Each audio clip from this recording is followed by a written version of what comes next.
Practice Test 5. Section 1. You will hear a telephone conversation in which Francis Drew asks Mr. Harding about an arts club. First, read questions 1 to 10. For questions 1 to 10, fill in the missing information on Francis Drew's notepad. Write no more than 3 words for each answer.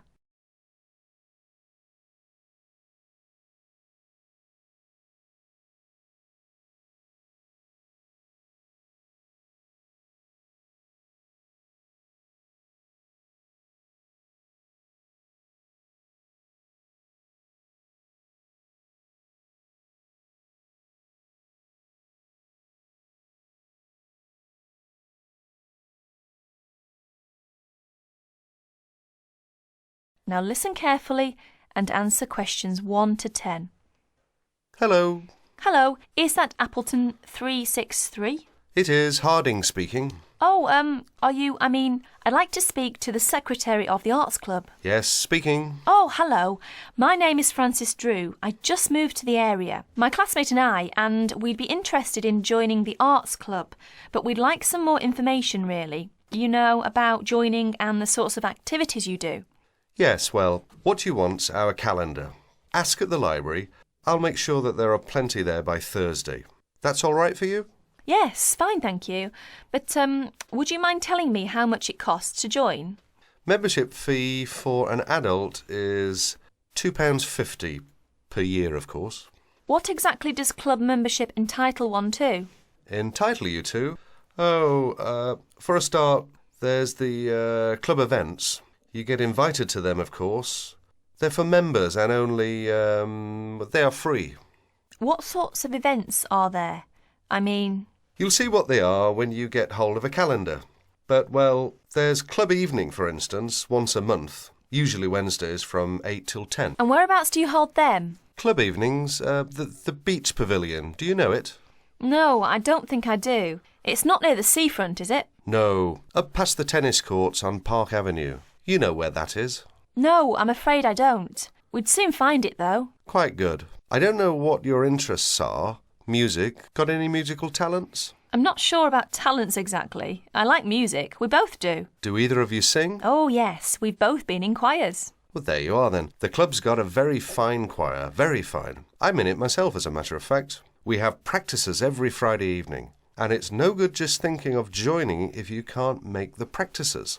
No, of course not. But what's the procedure? If we decide to join the choir or any of the other activities, how do we go about it? You can't get into the choir without an audition. As far as the other sections are concerned, members have to apply through the section's secretary in the first place. Yes, right. And the fee again, I've written it down somewhere. £2.50 each. And where do we send it? To you? No, I'm the secretary. It's the treasurer who deals with that. I'll give you his name if you want to write it down. Yes, please. His name is Hosegood. H-O-S-E and then Good. Yes. Initial P, address 3 Clay Hill, Appleton.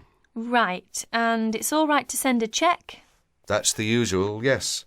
Payable to Appleton Arts Club. Appleton, A... P-P-L-E-T-O-N. Oh, and better put your address on the back as you're new. And incidentally, there's a newsletter out 3 times a year, just to keep club members up to date with what's going on. They're sent to everyone. That's good. Just one last thing. Would you mind telling me what the other sections are so that I can tell my classmate and we... The players, that's our act group I've told you. Choir, you know about. There's the gramophone circle, the music workshop, the literary and discussion group. Oh, that one meets in different members' homes. Then there's the studio workshop and, what have I missed out? Oh, yes, the art talks. That's the lot, I think. The Film Society. That's the other one. Got them all. Ah, yes, just about. Thank you very much. You've been very helpful. Not at all. Pleased to assist. And look forward to meeting you and your classmate at the club. Yes, thank you. Goodbye then. That is the end of section 1. You will have half a minute to check your answers.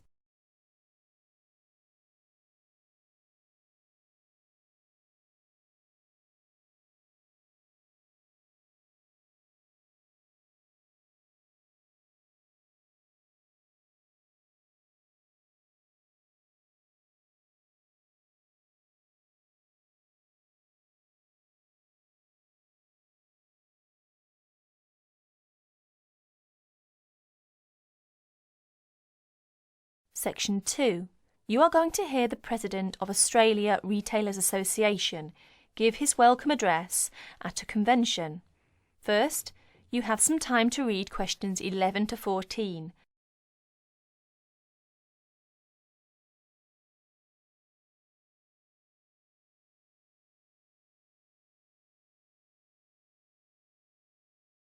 As you listen to the first part of the talk, answer questions 11 to 14. Could I have your attention for a few minutes, please? Allow me to introduce myself. My name is Norman Flagstaff, President of Australia Retailers Association. On behalf of the organising committee for our third annual Retailers Convention, I'd like to welcome you all, some of whom come as far as Brisbane and Melbourne, to this wonderful convention centre in our fair capital, Canberra, and hope you make most of your stay. We have been very lucky with the weather, and I sincerely hope that it keeps up for the rest of the week, and maybe even the following. No, I'm sure we won't be that lucky. I'm pleased to announce that we have received a record number of registrations for this year's week-long convention. For the first 5 days, we will be hosting more than 250 participants for the lecturers and workshops. And hopefully, up to 300 will be coming for the following 2 days of commercial demonstrations. Another first is we have a record number of speakers, up from 20 last year to 25 this year, as well as having 3 guest speakers from abroad, who I'm sure will provide us with a great deal of information of how business is conducted in Britain, and also, I think it's the United States, is it? No, sorry, Canada. You'll note that we will be able to offer other overseas speakers in the next few years from different countries. Now you have a chance to read questions 15 to 20.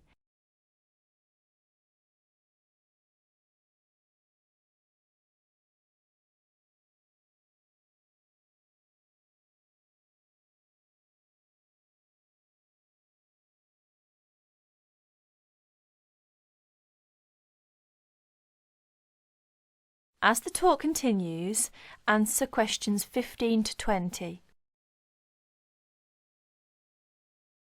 For those of you who won't attend the lunchtime meeting, there are plenty of places to go. The famous Italian restaurant, Peroni's, is not too far from the convention centre. From the centre's entrance on King Street, just go straight to the street to the Mime Park, through the Hero's Arch at the other end of the park, cross William Street, and it's right next to the bank. The Jumbo Sandwich Shop for quick snacks is also nearby. From the centre, just turn right up King Street and turn left into Queen Street. Go along Queen Street until you get to the William Street, then turn right. You'll spot it right next to the William Street Underground Station. Slim's Vegetarian is also nearby. Just turn left as you leave the centre into King Street, cross over Elizabeth Street, and it's on your left, directly opposite the church. Finally, the Geneva Bistro is always a popular place, this area. It's located behind the church on William Street. Please make sure you're back on time, though. We don't want to finish too late. On the second part of the day, I'm afraid we will make a few amendments to the programme. It's important to note that the afternoon session will begin at 2:30 p.m. and will be finished at the time indicated on your programme. There have also been a couple of venue changes. The first being the talk on marketing by Jane Howard, which one now will be held in the green room on the second floor. The workshop on distribution of goods will not be given by Sarah Moore, but by her sister Barbara, due to an unforeseen illness in the red room on the second floor. We hope she'll be back on her feet in no time. It's good of Barbara to step in right at the last minute. Finally, the workshop on advertising by Peter Newstead has been cancelled due to an airline dispute. On Friday, we'll be starting off the day with a new video presented by the Dow Keys Company as part of their opening lecture on merchandising. That's Friday the 27th. That's all for the moment. If you require any further information regarding the convention, you can talk to one of the many convention helpers wearing a distinctively blue and gold jackets. One thing before I finish, if there are any problems with times and locations of the day's activities, please remember that there is a notice board on the first. Is it the first? Yes, the first floor. Now, We hope you enjoy yourselves and we look forward to seeing you again. That is the end of section 2. You now have half a minute to check your answers.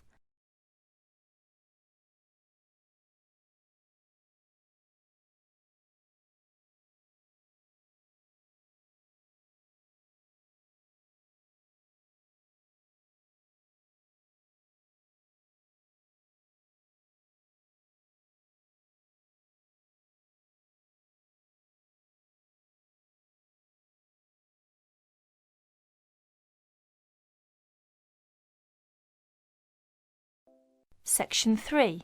Zoe goes to talk to her academic advisor. First, you have some time to look at questions 21 to 30.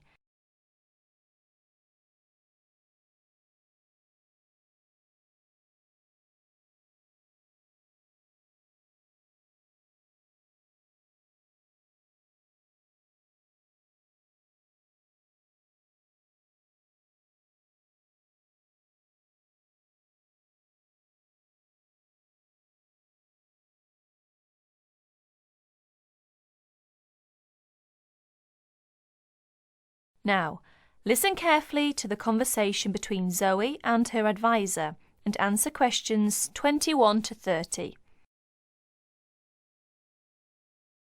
How are you getting on, Zoe? Feeling at home yet? Well, more or less. There are still some things I need to buy, and I haven't found my way to all the facilities yet, but I really love the campus, and I've already made a few friends. Fantastic. Now let's see what we can do to get your studies off to the right start too. You're on the foundation course, so you can take up to 8 modules. What we advise is that you take 4 modules in the first semester and, assuming everything goes well, 4 in the second. Have you decided which you want to take in this semester? I haven't made my mind up yet. I can't decide whether to take Principles of Marketing or Introduction to International Trade. Well, that depends on your career goal. You're planning to work in the biotechnology sector, aren't you? Well, that's my present thinking, but I guess I might change my mind. Right, well, marketing is a broad general subject that you will find really useful in a number of careers. International trade, on the other hand, is more specific. That's fine if you're sure it's the sort of work you want to do. A lot of students start off thinking about that option because it seems glamorous, but marketing can also be an exciting career, and there's a wide choice of jobs. Maybe you ought to wait until your career ideas are a bit more definite before you go down that road. Yes, I see. I could take international trade next year, couldn't I? Sure. You could do international finance as well. So, in your first semester, you've got Principles of Marketing, Introduction to Economics, Banking and Finance, and let's see, Principles of Financial Accounting. How do you feel about that as a package? It's okay, I think, but I'm a bit worried about the maths. There'll be some statistics to do, won't there? Basic statistics, yes, but nothing more difficult than your last year of school maths. I know, but our maths syllabus was a bit old-fashioned. Mostly algebra, geometry, trigonometry and stuff, hardly any stats. Right, well, it sounds as if you could do with the maths brush-up course.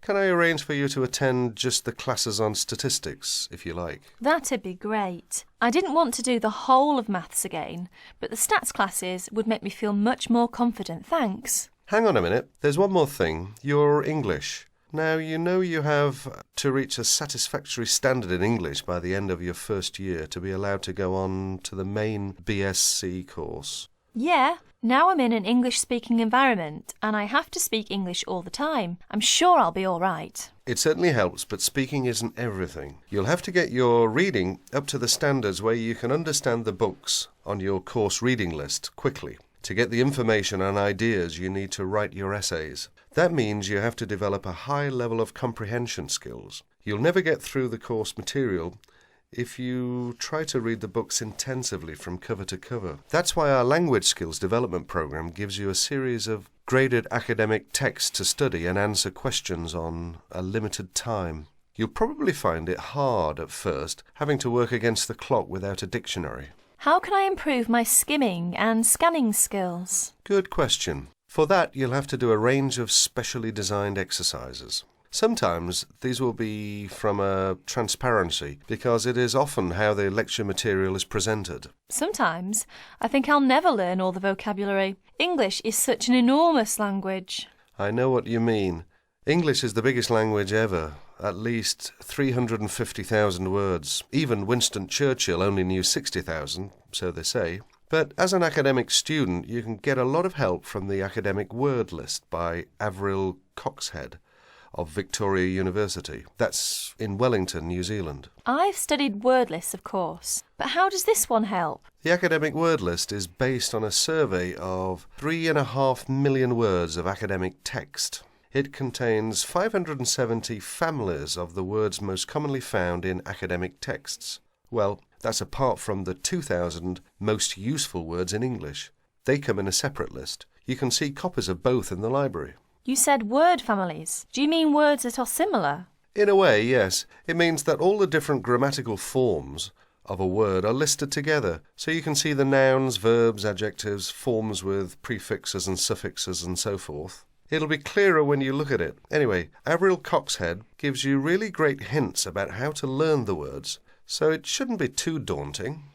The trouble is, I tend to forget the words I learn. Well, there are two ways you can tackle that. First, always try to learn the words in a context. Either learn a whole sentence using a word, or learn a phrase that the word typically comes in. We call phrases like that collocations. That's a new one on me. Collocations. I'd better make a note of it. You do that. You can find collocations in most modern dictionaries.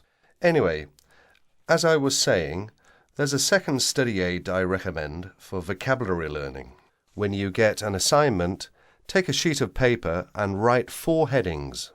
Words I can use, words I can recognise but can't use, words I'm not sure of, words I don't know. Don't bother with the simple words, of course. Then go back after 2 weeks and look at the list again. Can you move any of the words into a better column? That is the end of section 3. You now have half a minute to check your answers.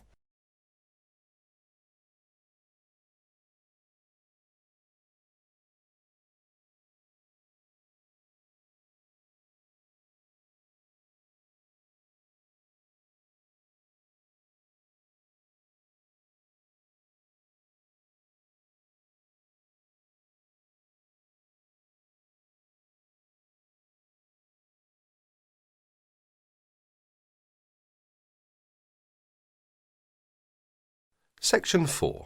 You will hear a lecture giving advice on how to present a seminar paper. First read questions 31 to 40. Complete the notes of the outline.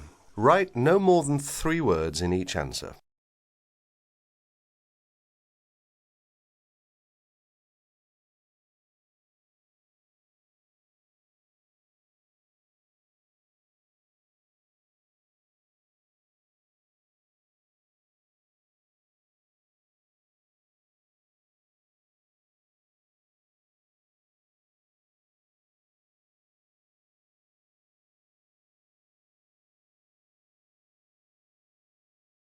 In this talk, I'm going to give some advice on how to present a seminar paper. At one time, most university teaching took the form of giving formal lectures. Nowadays, many university teachers try to involve their students more actively in the learning process. One of the ways in which this is done is by conducting seminars. In a seminar, what usually happens is this. One student is chosen to give his ideas on a certain topic. These ideas are then discussed by the other students, the participants in the seminar.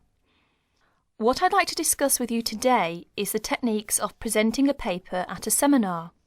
As you know, there are 2 main stages involved in this. One is the preparation stage, which involves researching and writing up a topic. The other stage is the presentation stage, when you actually present the paper to your audience. It is this second stage that I'm now concerned with. Let us therefore imagine that you have been asked to lead off a seminar discussion and that you have done all the necessary preparation. In other words, you have done the research and you have written it up. How are you going to present it? There are 2 ways in which this can be done.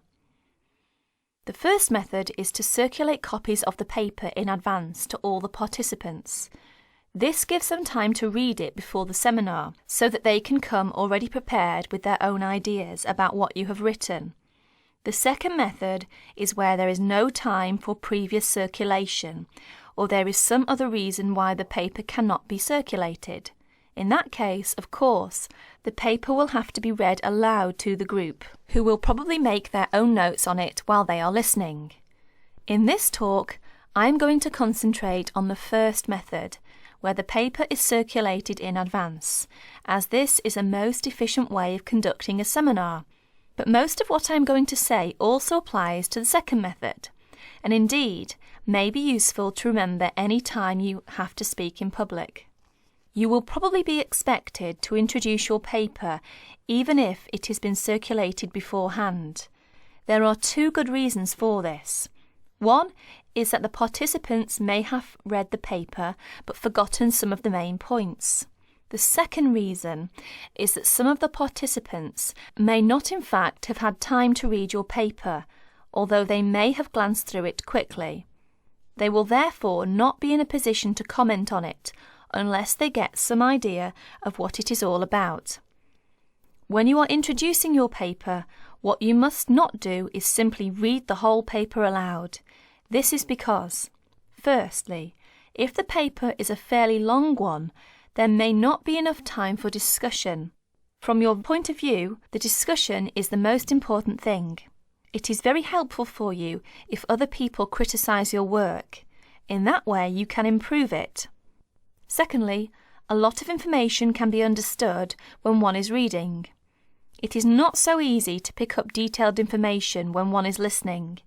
In other words, there may be a lack of comprehension or understanding. Thirdly, it can be very boring listening to something being read aloud. Anyway, some of your audience may have read your paper carefully and will not thank you for having to go through all of it again. Therefore, what you must do is follow the following 9 points. 1. Decide on a time limit for your talk. Tell the audience what it is. Stick to your time limit. This is very important. 2. Write out your spoken presentation in the way that you intend to say it. This means that you must do some of the work of writing the paper again, in a sense. You may think that this is a waste of time, but it isn't. If a speaker tries to make a summary of his paper while he is standing in front of his audience, the results are usually disastrous. 3. Concentrate only on the main points. Ignore details. Hammer home the essence of your argument. If necessary, find ways of making your basic points so that your audience will be clear about what they are. 4. Try to make your spoken presentation lively and interesting. This doesn't necessarily mean telling jokes and anecdotes, but if you can, think of interesting or amusing examples to illustrate your argument. Use them. 5. If you are not used to speaking in public, write out everything you have to say, including example, etc. Rehearse what you are going to say until you are word perfect. 6. When you know exactly what you are going to say, reduce it to outline notes. Rehearse your talk again, this time from the outline notes. Make sure you can find your way easily from the outline notes to the full notes, in case you forget something. 7.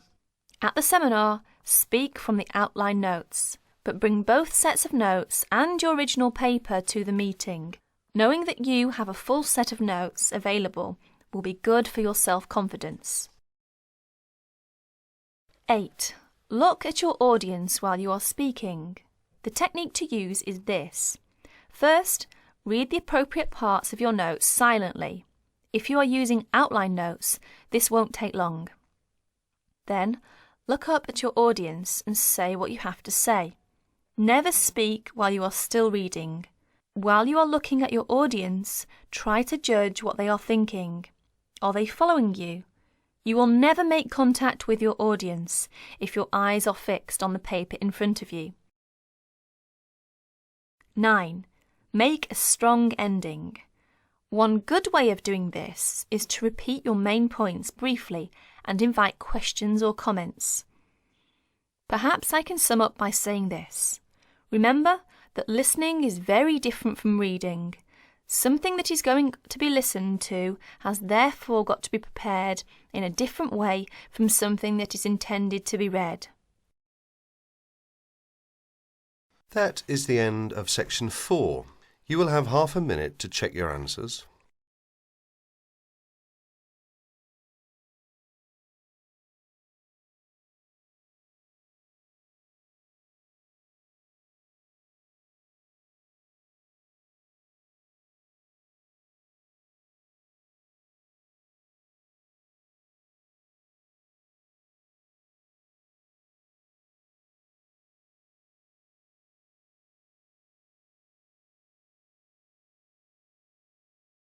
That is the end of practice test 5.